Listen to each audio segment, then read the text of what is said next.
Hello everybody, Tim Knight here on this finally not rainy day. It's MLK Day and I'm spending a lot of time with SlopeTalk and wanted to give you a brief rundown as to some of the newer features that we've got on this constantly improving product. And we're probably about 85-90% done at this point. It's already, frankly, the default choice under the social menu, so I'm comfortable enough with it to kind of put it in production, but there are plenty more improvements to come. But let me just touch upon a few of them to acquaint you with them. This is very minor, but over here I've shrunk the font size of the latest post so you can see more of them. And importantly, as you scroll, as you can see, it automatically loads more, so you can just keep scrolling if you want, back till 2005 if you dig that.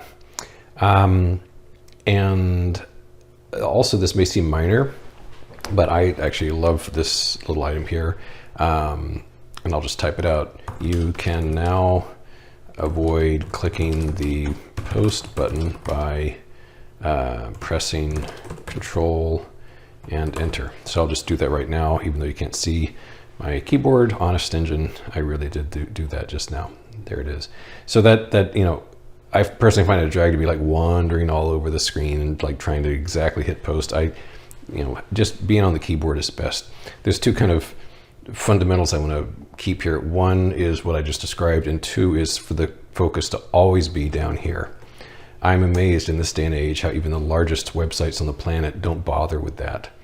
In other words, I'm trying to save you the agony of moving your mouse around and clicking inside the place you want to type. It should just goddamn be there all the time. That's my philosophy. Okay, moving on.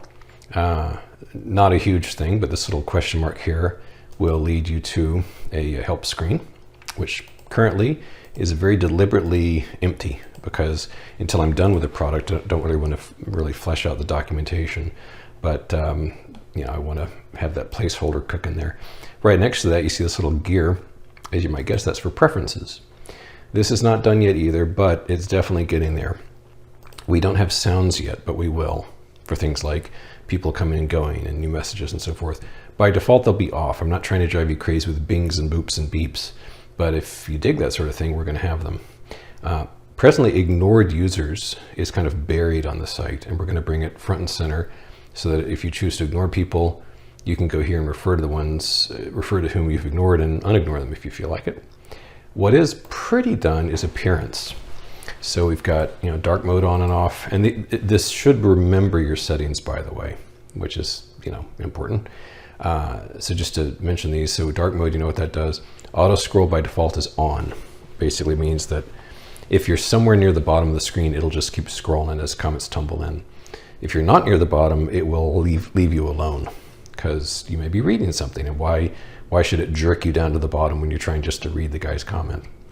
Notifications, I'm going to show you in a second, but that basically gets your attention if somebody ats you, that little @ sign. Hide large comments. Now this deserves a mention. The default is on, which means that you can see behind here, when you've got a lengthy message, I'll just go ahead and show you. When you've got a lengthy message, you can click on that and it'll show you the whole message, like so. And that basically has made the vertical real estate better used because, there are times when somebody has like 3 pages of, oh, there's an interesting one. Wow. There's 3 pages of text, and, why gobble up all your screen with one guy's comment? But if you want to see everything without bothering with that, then you can unclick that. And finally, the default sort order is oldest first. So the oldest stuff is way up at the top, and the newest stuff's at the bottom. That's how I like it. That's how I think most people do it.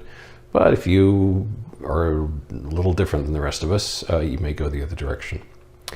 One last item I wanted to mention is the couple of tweaks we've made with the @ feature. Now, tweak number 1, at your request, is that now when you do the @ and start to type, it'll present to you the choices above that. That may seem like, okay, great, who cares? But a lot of people care because it used to be down here at the bottom and it'd be hidden, which is not very useful. So anyway, that shows you in a much more logical place what's going on. The other improvement we've made, which I think we'll continue to flesh out, is when you do at someone, it will let them know. Now, I'm not going to bug any of you while I'm doing this video. I'm just going to at myself just to demonstrate. So you are one cool customer. Okay, well, thank you very much. And then I'll send that. Notice up here, look what just came up. You were mentioned by Tim Knight. Now, so at present, it just sort of like lets you know. It also will put a red dot until you look at it, which I just did, but it puts a red dot next to any message where they're getting your attention. It already mails you the comment. But if you're online, you know, let's just say Weagle Bunny is online. Well, he's not. Okay, let's pick another example. All right, Headstringer. Let's say Headstringer's online right this second, and I want to bring his attention to a cool new idea. So I might say like at Headstringer, hey, check out JetBlue right now. And then he would be notified immediately instead of waiting until later in the day when he checked his email. So it's not chat, and I don't want it to be chat, but I at least want to, and again, this was at your request. This is a way to draw people's attention to the fact someone's trying to say something to them. So you can see now as these things develop, it's like, oh, we can do this, and oh, what about that? And so all these new ideas keep appearing. At some point, I'm going to have to knock it off and get back to slope charts and things of that nature. But as it is now, we're having great fun with this. So that's it. I'll end it there, and please keep your ideas, because as you can see, your ideas are happening. You give me an idea, make it happen. So give me your ideas and bug reports, and I thank you.